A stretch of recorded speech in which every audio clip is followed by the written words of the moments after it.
আপনি প্রচণ্ড রকম আর্থিক সমস্যার মধ্যে দিয়ে যাচ্ছেন, তাহলে দোল পূর্ণিমার দিন অবশ্যই করে দিন এই ছোট্ট উপায়, যেটা আপনার বাড়িতে মানি, ওয়েলথ, অ্যাবান্ডান্স, প্রসপারিটি অর্থাৎ এক কথায় অর্থের বৃষ্টি এনে দেবে। আপনার কোনো ধরনের আর্থিক সমস্যা অ্যাটলিস্ট থাকবে না। হতে পারে আপনি রাজার হালে থাকবেন না, কিন্তু যেইটুখানি দরকার আপনার, অর্থাৎ খেয়ে পরে এনজয় করে লাইফটা বাঁচার পরেও যাতে আপনার একটা লাম্প সাম অ্যামাউন্ট সেভিংস থাকে ফিউচারের জন্য, সেরকম অর্থ তো আপনার কাছে অবশ্যই চলে আসবে এবং ক্যাশ ফ্লো কখনো বন্ধ হবে না। জয় মা বিপত্তারিণী চণ্ডীর জয়। আমি পিনাকি, আর আপনাদেরকে আমি আমার এই চ্যানেলে স্বাগত জানাচ্ছি। আর আজকে আপনাদের আমি জানাতে যাচ্ছি দোল পূর্ণিমার দিন এমন ছোট্ট কি উপায় আপনারা করলেই সারা জীবন মালামাল থাকবেন, অর্থাৎ অর্থের ঘাটতি কখনো আপনার জীবনে থাকবে না। অর্থ কোনো না কোনো জায়গা থেকে আপনার বাড়িতে আসতেই থাকবে। তো উপায়টা কি করতে হবে তার আগে আমি বলি যে অর্থ আসতে থাকবে মানে এরকম কেউ ধরে নেবেন না যে উপায়টা করার পরে আপনি হঠাৎ করে কোটিপতি হয়ে যাবেন, সেরকম নয়। অবশ্যই পরিশ্রম আমাদের করতেই হবে। আপনি কোনো কিছুর উপর পরিশ্রম করছেন, এক্সপেক্ট করছেন সেখান থেকে অনেকটা টাকা আপনার কাছে পারিশ্রমিক রূপে আসবে বা ইনকাম হবে, কিন্তু সেই টাকাটা আপনার কাছে আসছে না। সেই ক্ষেত্রে এটা দুর্দান্ত ফলাফল দেবে আপনাকে। আমি বলছি না বাড়িতে বসে বসে আপনি শুধুমাত্র টাকার চিন্তা করবেন, কারণ ম্যানিফেস্টেশনের ক্ষেত্রেও কিন্তু একটা জিনিস সর্বদা বলা হয় যে শ্রম আপনাকে করতে হবে, তার সঙ্গে আপনি ম্যানিফেস্ট করুন, জিনিসগুলো খুব তাড়াতাড়ি আপনার কাছে আসে। পুরো পৃথিবীর একটা শক্তি, পুরো মহাবিশ্বের একটা শক্তি আপনাকে সেই জিনিসগুলো দেওয়ার জন্য কাজে লেগে পড়ে। তো সেরকমই আপনি কাজ করছেন, কিন্তু আপনি সেই অনুযায়ী অর্থ উপার্জন করতে পারছেন না, বা আপনার কোনো জায়গাতে টাকা ফেসে গেছে, কোথাও দিয়েছেন সেখান থেকে টাকা আসছে না, বা কোথাও শেয়ার মার্কেট বা কোথাও টাকা লাগিয়েছেন সেখান থেকে রিটার্ন পাচ্ছেন না, বা আপনি লোন চাইছেন কিছু একটা করবার জন্য সেটা করতে পারছেন না, বা আপনি ব্যবসা করছেন, যথেষ্ট পরিশ্রম করছেন, কিন্তু সেই অনুযায়ী ব্যবসাতে আপনার লাভ হচ্ছে না, অর্থনৈতিক অবস্থা আপনার খুব একটা ভালো নয় যতটা হওয়া উচিত। সেম জিনিস কর্মের ক্ষেত্রেও হতে পারে যে কোনো জায়গায় আপনি চাকরি করছেন কিন্তু সেই অনুযায়ী পারিশ্রমিক আপনি পাচ্ছেন না। অর্থাৎ আপনারা বিভিন্ন জায়গা থেকে যেই জিনিসগুলো করছেন আপনার বাড়িকে একটা কি বলবো অ্যাবান্ডেন্স প্রসপারিটি দেওয়ার জন্য, অর্থাৎ আপনার বাড়িতে টাকার যাতে অভাব অন্তত না থাকে সেই জিনিসটার জন্য, কিন্তু সেখান থেকে আপনার আলটিমেটলি মুনাফা কিছু হচ্ছে না। তো সেই ক্ষেত্রে এই উপায়টা মাস্টার স্ট্রোক হবে। অবশ্যই ট্রাই করবেন দোল পূর্ণিমার দিন। কি করতে হবে সোজাসুজি আসি। দোল পূর্ণিমার দিন আপনারা সকাল সকাল উঠে প্রথমত স্নান করতে হবে। এর আগে কিন্তু আমি দোল পূর্ণিমা নিয়ে একটা ভিডিও দিয়েছি, যারা দেখেননি দেখে নেবেন। ইচ্ছা পূর্তির একটা ভিডিও দিয়েছি, ওই ভিডিওটা কিন্তু আপনার যে কোনো ধরনের ইচ্ছা পূর্তির জন্য, সেটা profession, business, education, relationship, finance সব কিছুর ক্ষেত্রে প্রযোজ্য। আজকে পার্টিকুলার ভিডিওটা কিন্তু শুধুমাত্র ফাইন্যান্সের জন্য, অর্থাৎ শুধুমাত্র যাদের আর্থিক অবস্থা খারাপ বা যাদের আর্থিক অবস্থা সচ্ছল কিন্তু আরও বেটারমেন্ট চাইছেন আর্থিক অবস্থাতে, তাদের জন্য আজকের এই ভিডিওটা। তো দোল পূর্ণিমার দিন সকাল সকাল উঠে আপনাদেরকে স্নান করে নিতে হবে। অবশ্যই স্নান করেই উপায়টা করতে হবে, ঠিক আছে? শুধুমাত্র হাত মুখ ধুয়ে নয়, স্নান করে নেবেন।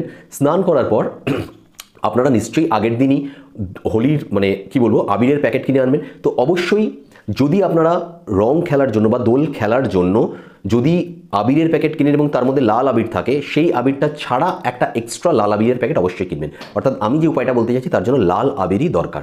একটা লাল আবিরের প্যাকেট কিনবেন, প্যাকেট ছোট হোক অসুবিধা নেই, কিন্তু অবশ্যই দেখে নেবেন যে যেন একটু ভালো হয় আবিরটা, একদম খারাপ ধরনের কম দামি একদম চিপ টাইপের আবির যেন না হয়, একটু ভালো আবির হয় সেরকম একটা লাল আবির নেবেন, আবিরের প্যাকেট নিয়ে নেবেন। এবার দোল পূর্ণিমা দিন সকালবেলা স্নান করার পর আপনারা সেই আবিরটা প্যাকেটটা খুলে সেখান থেকে অল্প অল্প আবির নিয়ে, অল্প করে আবির নিয়ে আপনি বাড়িতে যে দেবতা আছেন, যেই ঠাকুরকে আপনি পুজো করেন, যদি মূর্তি থাকে সেই দেবতার পায়ের মধ্যে দিয়ে প্রণাম করবেন। যদি ফটো থাকে তাহলেও সেখানে তার পায়ের মধ্যে হালকা আবির লাগিয়ে দিয়ে এবং সামনে একটু আবির দিয়ে আপনি সেই ঈশ্বরকে, আপনি যেই দেবতাকে মানেন তাকে প্রণাম করবেন।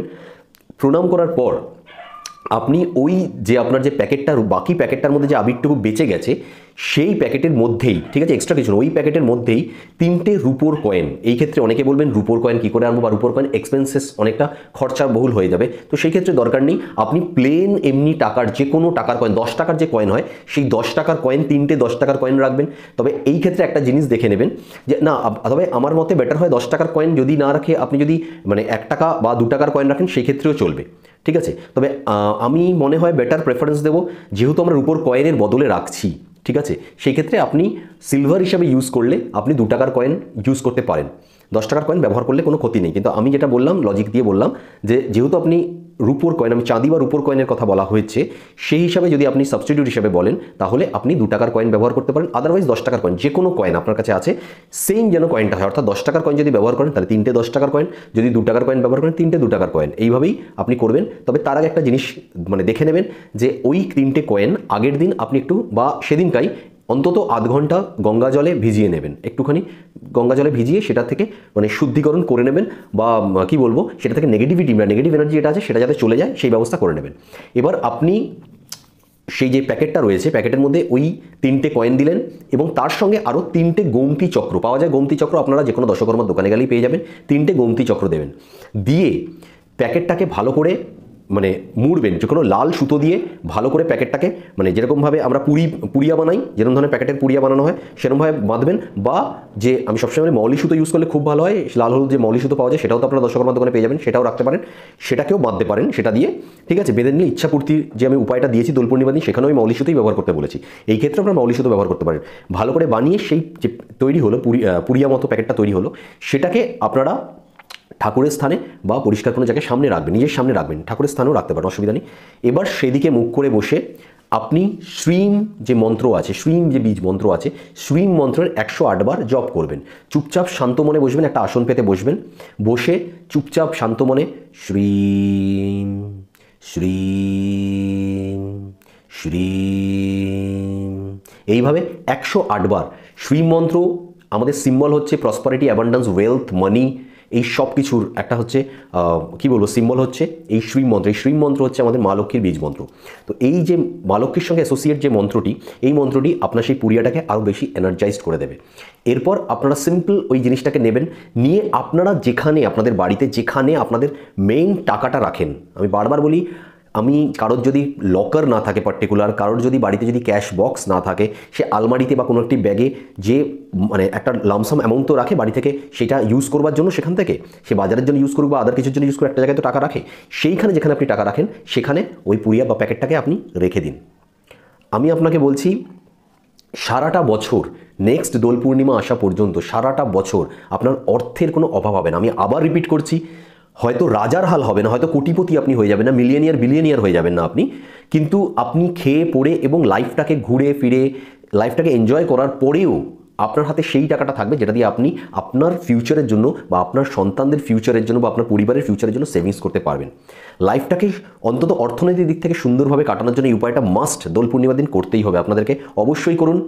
নিশ্চিত ফলাফল একদম দুর্দান্ত পজিটিভ ফলাফল পাবেন এবং আপনি একদম বুঝতে পারবেন যে মানে কিভাবে আপনার ফাইন্যান্সিয়াল কন্ডিশন যেরকম এখন চলছে। অনেকেই এরকম আছেন যাদের হাতে এই মুহূর্তে টাকা আছে, আবার হঠাৎ দেখা যাচ্ছে টাকা নেই, কখনো টাকা আসছে কখনো নেই, তারাও অবশ্যই করবেন, দেখবেন ক্যাশ ফ্লো বরাবরের জন্য বজায় থাকবে, আপনার বাড়িতে অর্থের কখনো অভাব হবে না, অর্থটি কোনো না কোনো জায়গা থেকে আসতেই থাকবে। আর যাদের ক্ষেত্রে খুব ভালো রেজাল্ট দেবে তাদের তো সত্যি যেরকম প্রথমে বললাম অর্থের বৃষ্টি হবে, মালামাল হয়ে যাবেন আপনারা, অবশ্যই করবেন। আর্থিক অবস্থার মধ্যে আপনাদের সুধার আসবেই আসবে এই 2025 সালে। যদি ভিডিও ভালো লাগে লাইক করবেন, চ্যানেলটায় যদি নতুন দেখছেন আমার ভিডিও তাহলে সাবস্ক্রাইব করতে ভুলবেন না। আমি সবসময় এরকম ভালো ভালো ভিডিও নিয়ে আসি এবং চেষ্টা করি ইজি ভিডিও দিয়ে আপনাদের বড় বড় সমস্যাগুলো সমাধান করবার। তো অন্যদের সাথে শেয়ার করবেন যাতে তারাও লাভবান হয় এবং তার সাথে কমেন্টের মধ্যে অবশ্যই জয় শ্রীকৃষ্ণ হর হর মহাদেব লিখতে একদম ভুলবেন না। তো আজকে এই পর্যন্ত, নেক্সট ভিডিওতে আবার দেখা হচ্ছে আরেকটা করে ভালো টোটকা উপায় নিয়ে। ততক্ষণ পর্যন্ত ভালো থাকবেন, সুস্থ থাকবেন, সকলকে অবশ্যই ভালো রাখার চেষ্টা করবেন। জয় মা বিপত্তারিণী চণ্ডীর জয়, জয় শ্রীকৃষ্ণের জয়, Har Har Mahadev. Thank you universe.